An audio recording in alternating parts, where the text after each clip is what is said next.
Good morning. It's Sunday, March 29th, 2020. And I want to share with you a memory that I almost forgot until my nephew Eric reminded me of it. And this is an absolutely true story.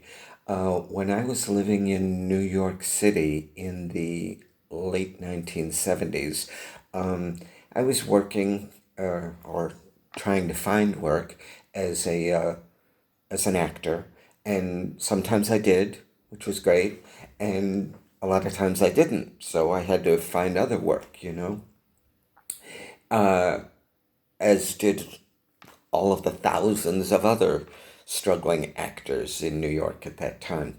Well, my friend Danny, who I had gone to school with in Texas, he was living in New York City with our drama teacher, Utah Ground was her name.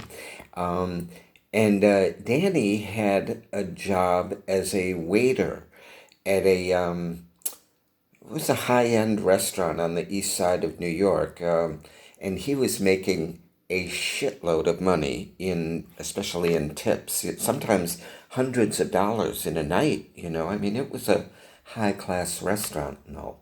So I thought, oh, I want to get in on that. But I never had any waiter experience. But I was an actor.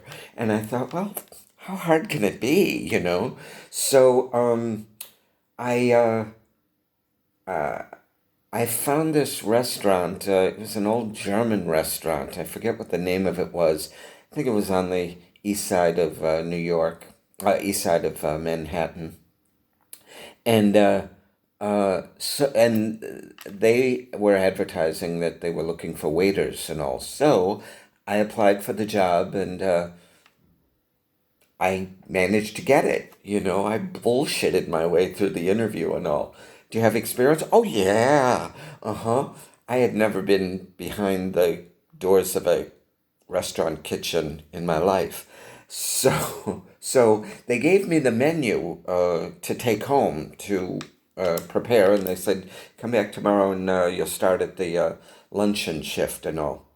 Okay, so I thought, oh, this is like learning a part. I took the menu home. A lot of it was in German, German dishes and all. So I approached it as an acting lesson opportunity. So I learned the menu and the pronunciations and all of that, and I came back the next day, all dressed up in my waiter drag, I guess. And so they gave me a tour of the restaurant, and they showed me the doors of to the kitchen. There were two of them, and they were swinging doors.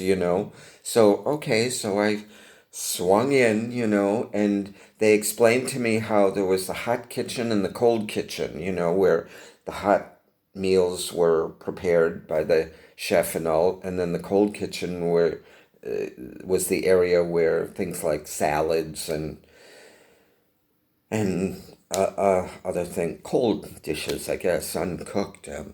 Okay, so there was that. And then I went back out into the dining room and I got my first customer. This very courtly old gentleman, I remember, with a mustache and in a jacket and tie and all. I mean, this was a fairly high-end restaurant.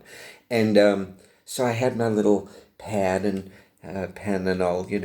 Uh, Good afternoon, sir. Here's the menu. Can I get you anything?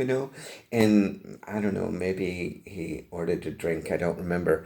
Well, anyway, he ordered. I don't know. I forget what he ordered. Maybe rouladen or something. I don't know. So I wrote it down and all, and I went into the kitchen in the swinging doors. Oh, he also ordered soup. I remember he wanted to start with soup.